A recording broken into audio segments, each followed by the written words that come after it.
Praise the lord. మన రక్షకుడైనటువంటి యేసుక్రీస్తు వారి శక్తి కలిగిన నామంలో ఈ రోజున దేవుని వాక్యములకు ప్రతి ఒక్కరికి మన దేవుని పేరట ప్రైజ్ ద లార్డ్ వందనాలు.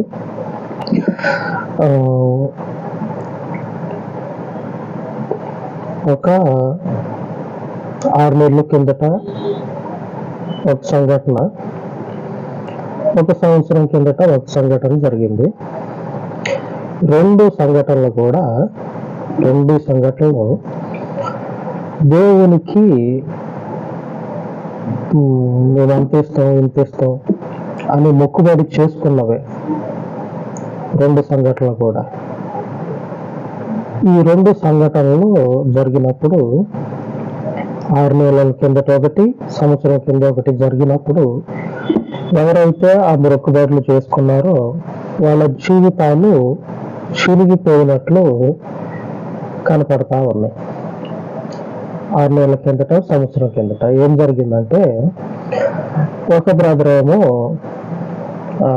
నాకు రావాల్సిన డబ్బులు వస్తే నేను అందులో నుంచి దశం భాగం ఇస్తా అని అనుకున్నాడు. రెండోవాడు నేను దేవునికి ఇస్తా అని అనుకున్నాడు.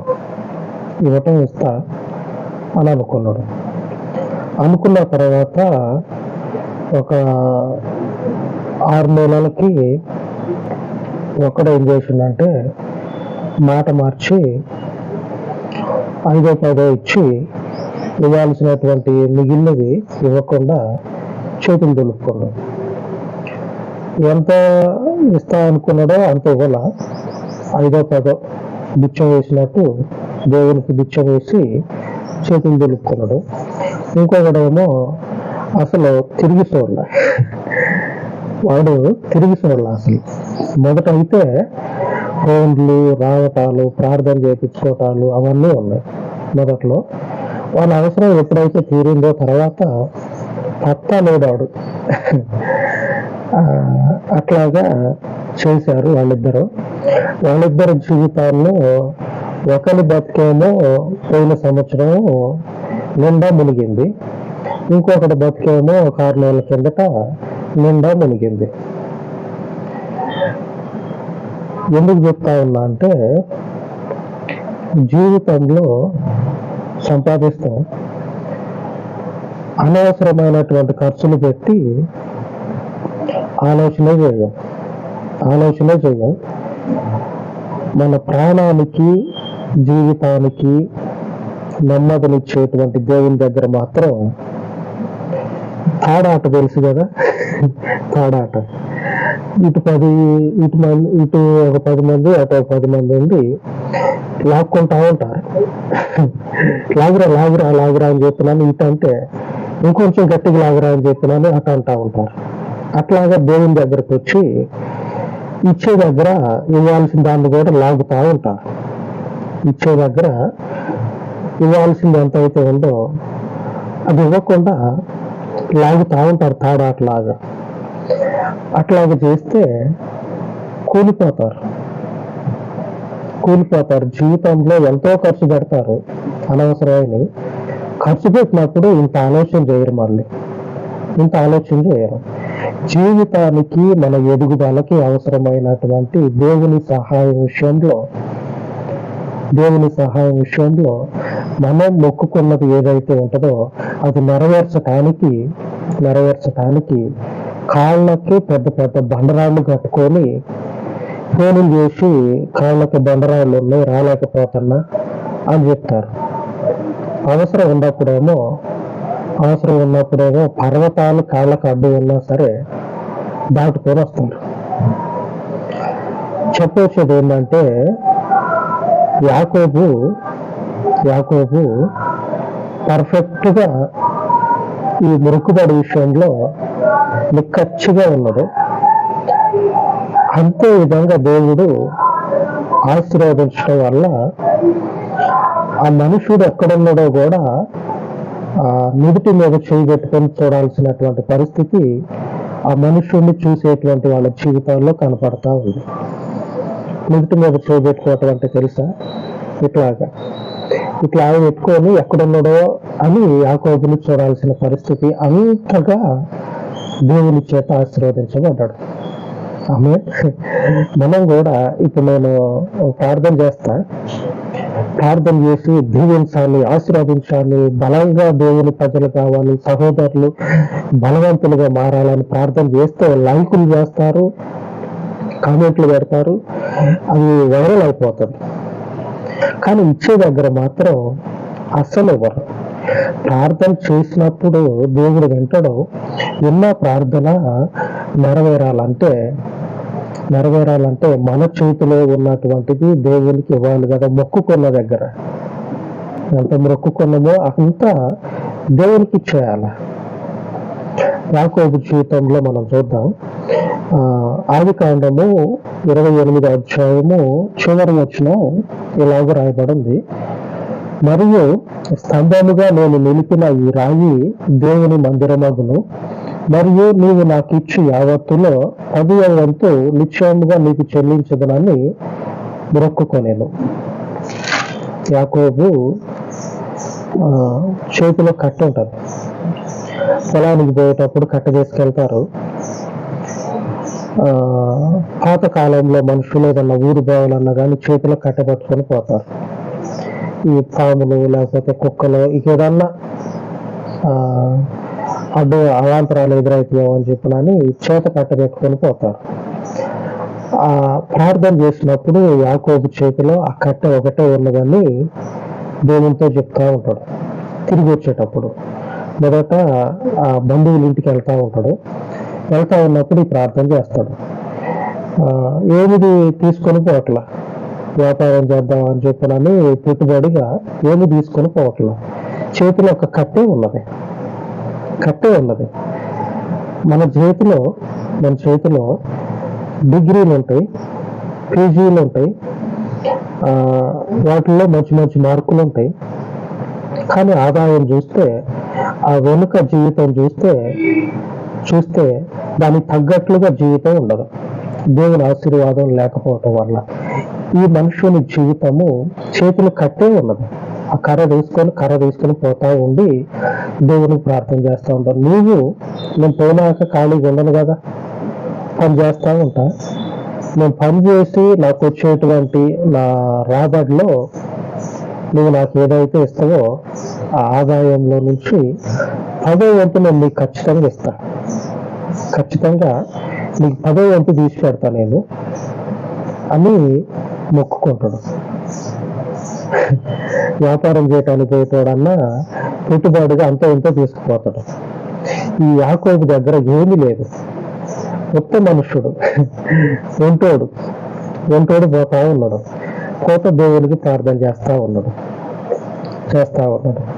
ప్రార్థన చేసి దేవుని సన్నిధిలో యథార్థంగా ఉంటే, అందుకే లేఖనాల్లో యథార్థంగా ఉండండి, నీ యథార్థతను పోగొట్టుకోవద్దు, దేవుని దగ్గర నీ యొక్క ఒప్పుకోలుని మర్చిపోవద్దు, విడిచిపెట్టవద్దు. మీరు ఏది ఒప్పుకున్నారో దాని ప్రకారంగా ఉండండి. మనుషుల దగ్గర కప్పదూకిన తప్పు ఇటు దూకితే బతకొచ్చు ఎలాగైనా. దేవుని దగ్గర కప్పదూకినట్టు దూకితే అటు ఇటు నేను అట్లా అనుకున్నా ఇట్లా అనుకున్నా. నేను మొదట చెప్పే కదా, 2 మనుషులని నిండా మునిగిపోయారు ఇద్దరు. నేను చెప్పలే మీరు అంత మొక్కుకోండి ఇంత మొక్కుకోండి అని. దేవుని దగ్గరికి పోయినప్పుడు అనుకుంటారు ఎవరో ఒకళ్ళు. మనిషి అన్నవాడు ప్రతి ఒక్కడు అనుకుంటాడు. దేవుని కాడికి కదా పోయింది మరి అనుకుంటాడు. అనుకున్నది అనుకున్నట్లుగా నెరవేర్చినాడు జరిగించాలి. లేకపోతే జీవితాలు చినిగిపోతాయి. మళ్ళీ ఒక దగ్గరికి పెట్టుకోవటానికి కాదు. దేవుడు గది చింపేసింది, మరి ఎట్లాగైతే ఒక దగ్గర పెట్టి అంటియటానికి కూడా రాదు. వాళ్ళ జీవితాలు అట్లాగనే చినిగిపోయింది.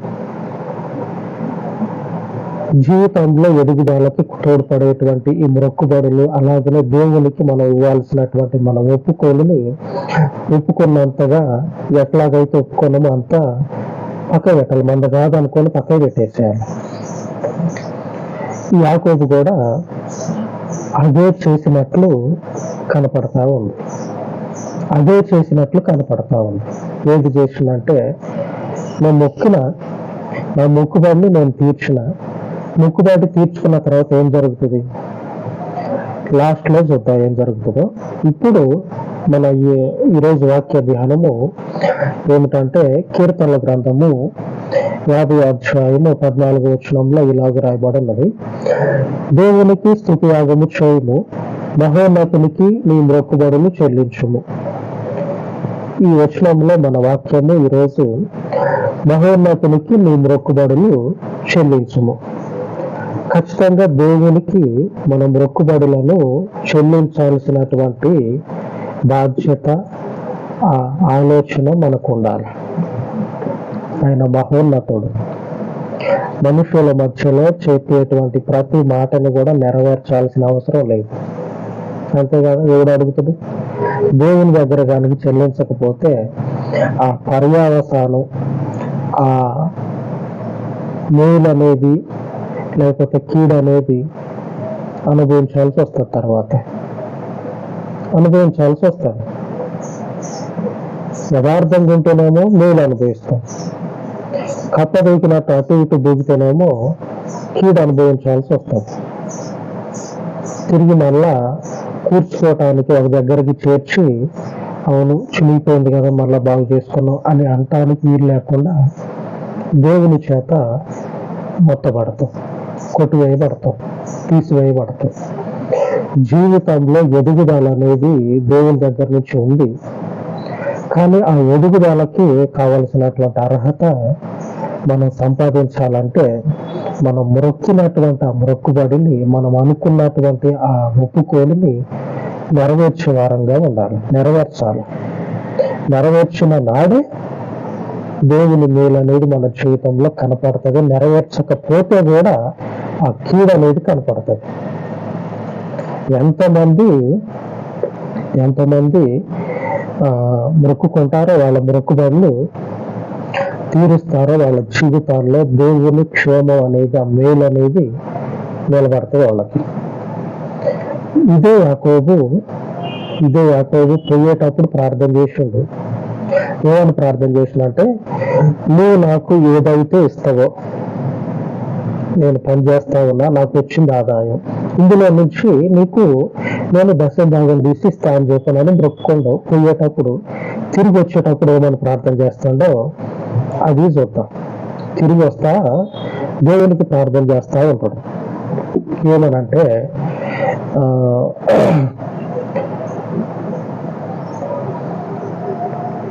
దేవునికి ప్రార్థన కాదు కానీ రాయబడి ఉంది ఆయన గురించి. ఆ తర్వాత రాయబడి ఉన్నది. ఏమని రాయబడి ఉన్నదంటే యాకోబు గురించి 30వ అధ్యాయము లాస్ట్ వచనంలో ఇలాగ రాయబడి ఉన్నది. ఆ ప్రకారము ఆ మనుషుడు అత్యధికముగా అభివృద్ధి పొంది విస్తారమైన మందలు, దాసులు, ఒంటెలు, గాడిదలు గలవాడాయను. ఆ ప్రకారము ఆ మనుషుడు అంటే యాకోబు గారే. యాకోబు గురించి రాయబడతా చివరిలో ఈ వచనం రాయబడి ఉన్నది. మరి ఇంతగా దేవుడు ఆశీర్వదించడానికి కారణం ఏంది? ఇంతగా ఆ మనుషుడు అత్యధికముగా అభివృద్ధి పొంది విస్తారమైనటువంటి మందలు, గాడిదలు, దాసీలు, పనిచేసేవాళ్ళు ఎంతమంది ఉన్నారంటే విస్తారమైపోయారంట. ఒక సంతలాగా ఉంటుంది. నాకు అడిగితే ఈ జాతర అయితే తెలుసు కదా, ఆ ఇల్లు యాకోబు ఇల్లు ఒక చిన్న సైజు సంతలాగా, మార్కెట్ లాగా ఉంటుంది. అట్లా చదువుగా కనపడతా ఉన్నాడు. విస్తారమైనటువంటి ఆ పశువులు, గొర్రెలు, గాడిదలు. ఒకప్పుడు పల్లెటూర్లలో ఇదే అడిగేటోళ్ళు, నీకు ఆస్తి ఏందనంటే పశువులు ఇవే చెప్తారు. గొర్రెలు, మేకలు, వీటి గురించే వస్తుంది ఎక్కువ. మాకు వ్యవసాయం ఉందని చెప్పనని గర్వంగా చెప్పుకుంటారు వ్యవసాయం ఉందని.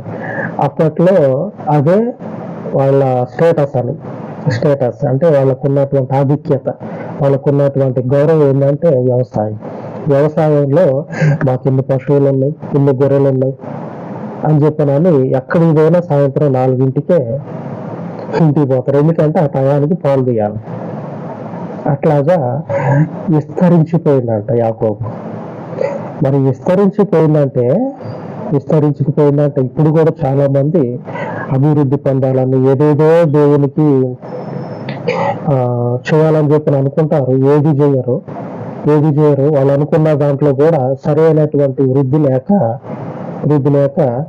ఈ ఏదంటే పేట మేడలు అంటారు కదా, అట్లాగా కూలిపోతా ఉంటాయి జీవితాలు. దేవునికి అనుకున్నది ఏదైతే ఉంటుందో దానిని జరిగించి ముందుకు పోతా ఉంటే హెచ్చించబడతా ఉంటాం, ఆశీర్వదించబడతా ఉంటాం. యాకోబు చేసిన ప్రార్థన, నువ్వు నాకు ఇచ్చేటువంటి దాంట్లో నేను నీకు 10వ వంతు తీసిస్తా. అది కూడా మాట వరుసకు కాదు, మాట వరుసకు చెప్తున్నాను అనుకోగాక ప్రభువా,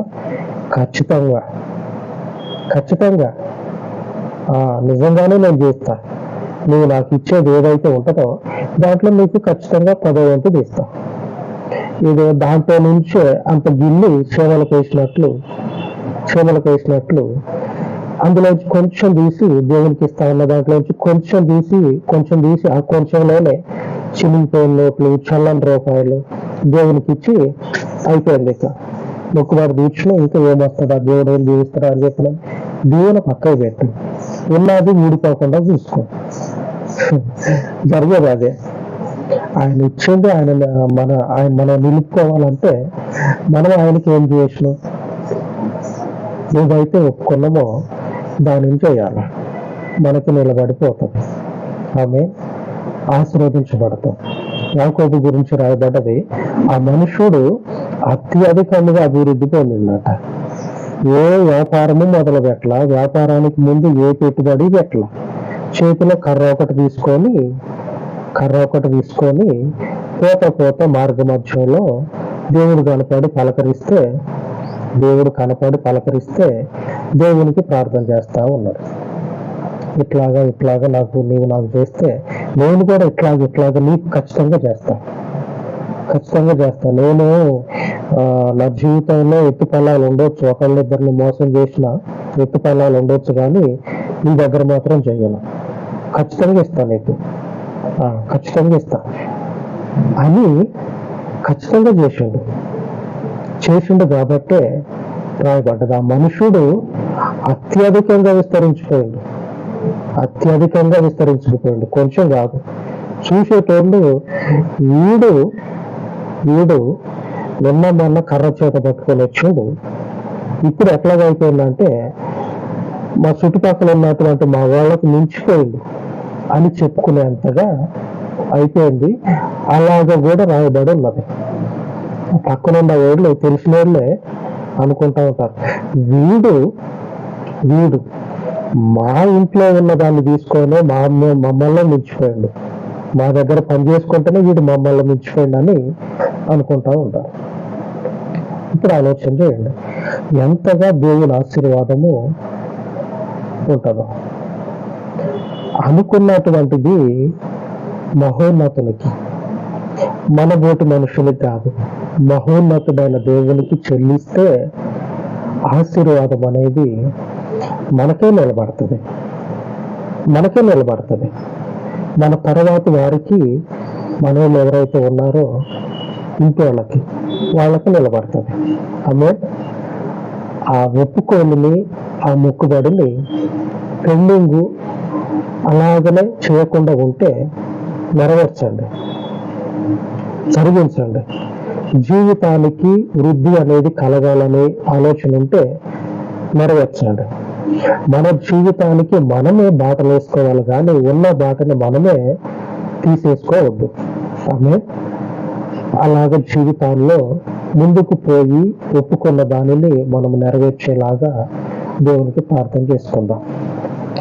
పరిశుద్ధుడు వగిన తండ్రి, ఆకాశమందున్నటువంటి నీ ఘనమైన నామములకు ప్రార్థిస్తూ, యాకోబు అనేటువంటి మనుషుడు ఉత్త చేతులతో నీకు ప్రార్థించి మొక్కినటువంటి మొక్కుబడి ప్రకారముగా విస్తారమగినటువంటి ఆశీర్వాదముల చేత నీ సన్నిధిలో మనుషుల ముందు నిలబడి నిన్ను తండ్రి మహిమపరచుచు ఉండగా నీ శ్రేష్టమైన నామమునకు అంటుకట్టబడి నీ మార్గమందు నీ ఆశీర్వాదముల కొరకు ఎందరైతే ఎదురు చూస్తూ వారి జీవితాలలో ఇంకా ఏ మొక్కుబడిని చెల్లింపక ఉన్నారో ఆ మొక్కుబడిని చెల్లించేటువంటి సామర్థ్యాన్ని, అంతటి హృదయాన్ని నీ బిడ్డలకు అనుగ్రహించండి.